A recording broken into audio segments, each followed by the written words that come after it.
आपल्या देशात जो स्टुडंट प्रोटेस्ट झाला, विद्यार्थ्यांचं आंदोलन, त्या आंदोलनाने त्या विद्यार्थी त्या युवकांनी सिद्ध केलं की लोकशाही अजून जिवंत आहे. कुठेतरी हुकुमशाही आपल्या देशात चालत होती, पण युवकांनी दाखवलं की लोकशाहीचं समोर कोणालाही सगळ्यांनाही झुकावं लागतं आणि शेवटी हुकुमशाही चुकली.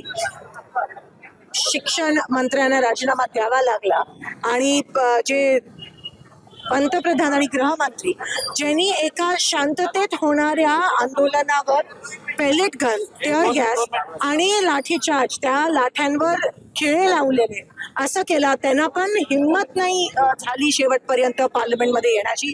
हे जेनझीचा कमाल आहे. आणि शेवटी हुकुमशाही चालत नाही आपल्या देशात. जो भ्रष्ट कारभार चाललेला नीटच्या माध्यमातून, पेपर लीक, उद्रेक आता तो घडून आला आणि ह्या जेनझीनी असा प्रोटेस्ट केला की सरकारला पण कळलं नाही कसं हँडल करावं.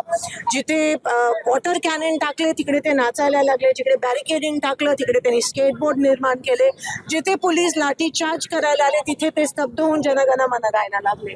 आणि म्हणून हा एक वेगळं आंदोलन होतं आणि सरकारला झुकावं लागलं.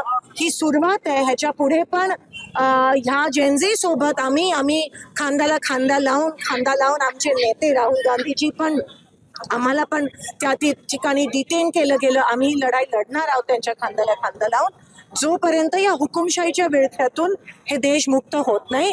आणि पुन्हा जेनझीनी दाखवलं की लोकशाहीवर चालणारे, संविधानावर चालणारे, शाहू फुले आंबेडकर शिवाजी महाराजांच्या विचारावर चालणारे, देहांवर चालणारे विचार ह्या देशात जिवंत.